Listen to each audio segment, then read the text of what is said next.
The New York Mets make a shocking move. This changes everything. David Stearns and company finally calling up a top pitching prospect to replace the open starting rotation spot of Frankie Montas, who is heading to the bullpen. So we're going to dive into all of that and who this prospect is only here on Mets Digest. I'm your host today, Mike Duda. We're going to talk about this prospect and the surprising move from David Stearns and company. But first, we got to talk about some subscribers, and that being the fact that 69.8% of you that watch these videos aren't one. So please do me a favor, do us a favor here at Mets Digest, and hit that free subscribe button.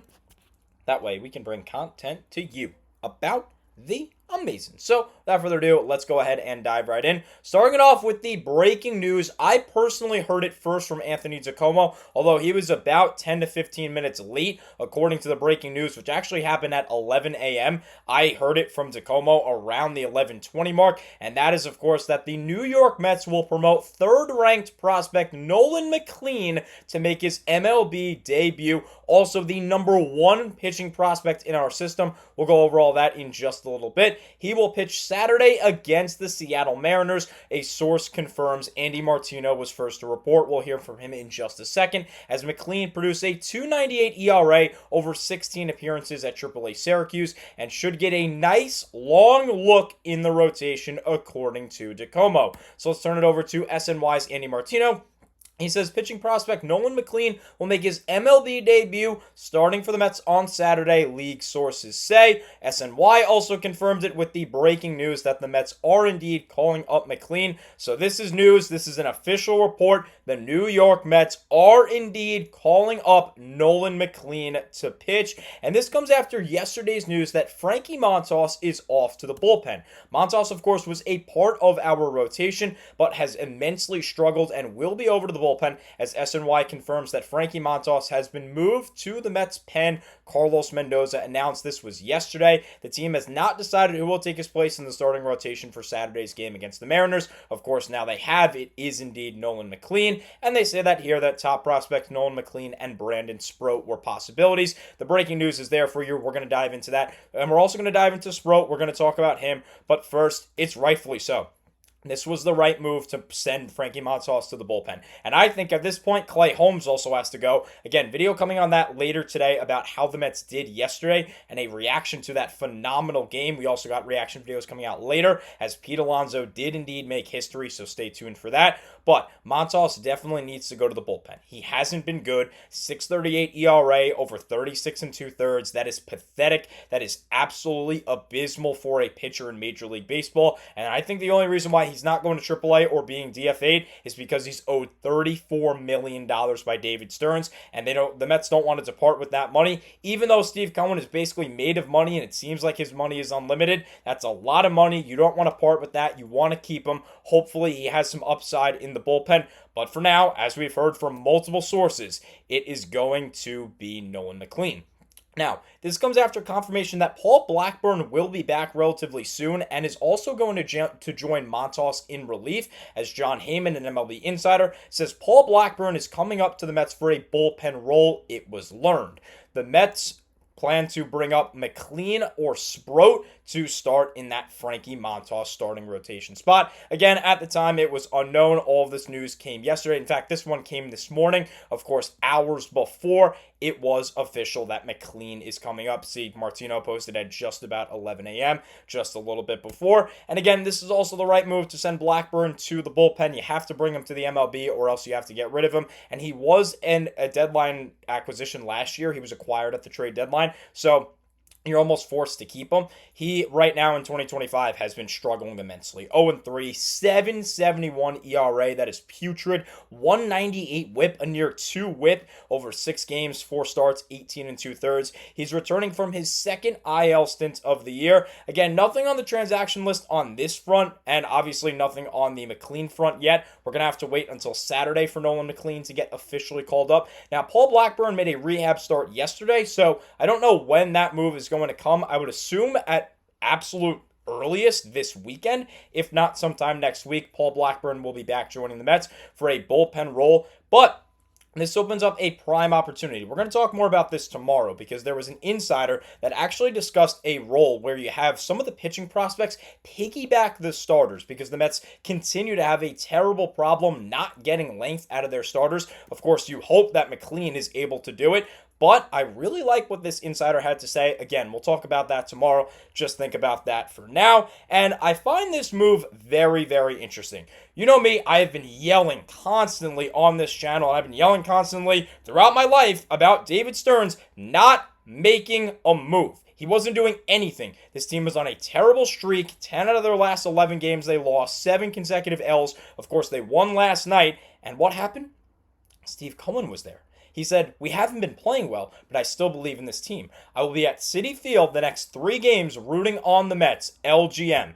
He showed up. He was there. But look at the wording of this tweet. We haven't been playing well. 5 words that I think really motivated David Stearns. I find it ironic. He made this tweet on the 12th. He made this tweet yesterday morning, and then the news poured in about Frankie Montas. Now we're getting news about Paul Blackburn not going to the rotation, even though he's a starter. And now we're getting what Met fans were finally asking for in Nolan McLean.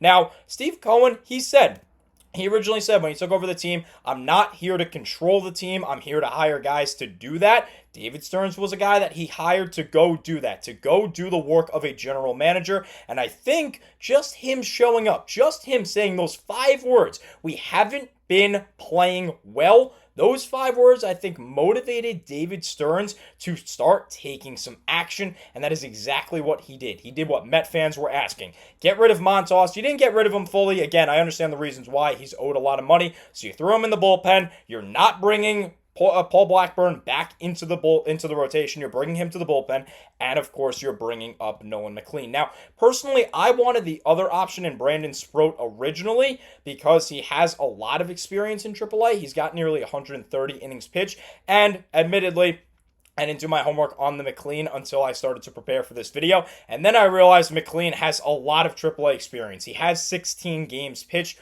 13 starts in AAA. He's been down there. He's done well enough. He's been through all levels. I just didn't want the Mets calling up a guy basically from AA who's made 1 or 2 starts in AAA, because the jump from AAA to the MLB is one of the biggest jumps you'll ever experience really in life. So I didn't want it to be even more pressured by bringing him up from AA to the bigs. I want him to have some experience in AAA. That's exactly what he has. He's been the better pitcher statistically. I am all in on Nolan McLean. So as always, let's turn it over to a prospect outlook. Now the number 3 prospect in all of our system, Carson Bench, has now moved up to number 1. Jet Williams falls to 2. And then you kind of have a trickle-down effect. Jonah Tong actually moved to 4 instead of 3. So McLean moved up to take over Jonah Tong's spot. So now McLean is 3, Tong is 4, and of course Sproat is 5. Nolan McLean, the number 1 pitching prospect in our system, number 3 overall. 24 years of age. He's a double righty, 6'2", 214. Former 3rd-round pick back in 2023. So he's coming up relatively quickly,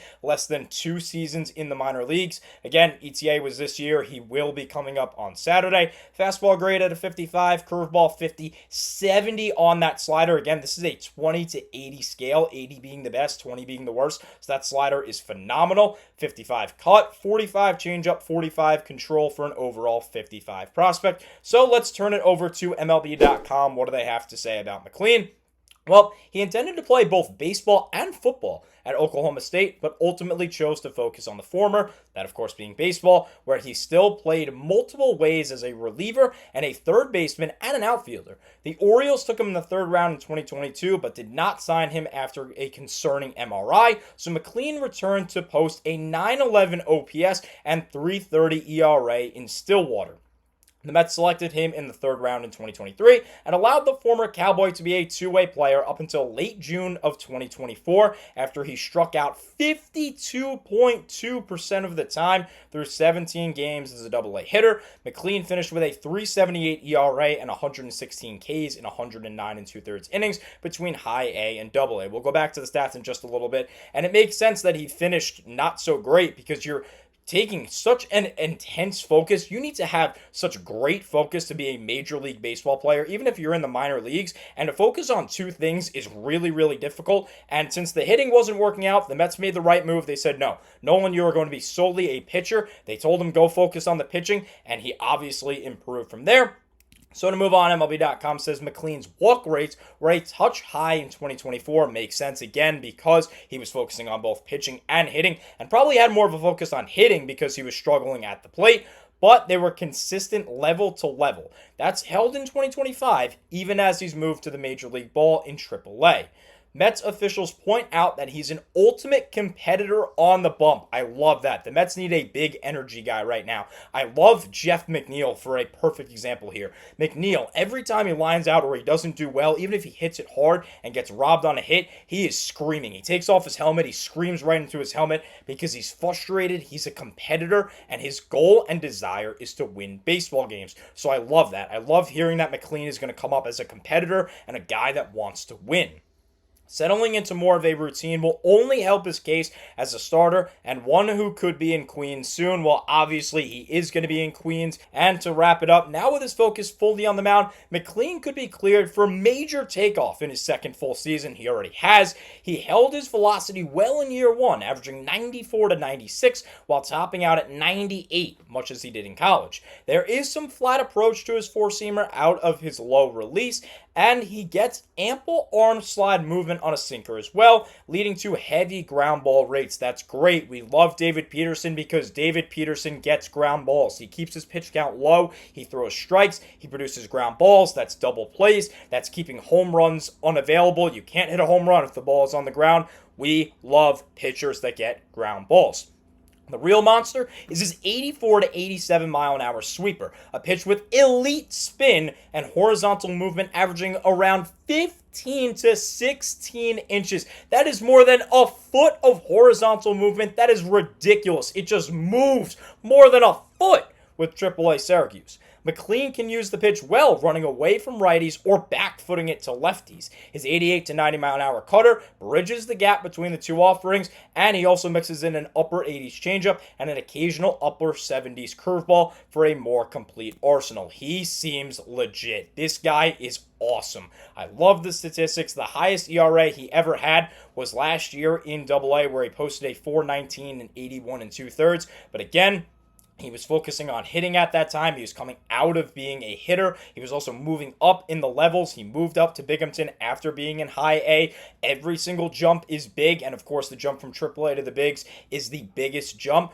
But I love the statistics. He has proven himself in the minor leagues, and he is finally getting a shot. Good for David Stearns to finally step up and make a move. I am loving this right now. I got some real hope right now for this franchise. Let's go down there in the comment section. Let me know if you agree or not. Do you like McLean being up in this rotational spot? Would you have rathered Sproat? Do you still want Montas in the rotation instead? Are you someone that still believes in Clay Holmes as a starting pitcher? I personally don't. I think Sproat should be right behind McLean to take over Clay Holmes' spot. And again, we'll talk about this more tomorrow with an interesting theory from an insider that I personally love. But again, we'll talk about that tomorrow, as this is unfortunately all the time I have for you in this breaking news edition of Mets Digest. Thank you so much as always for watching, and let's go Mets.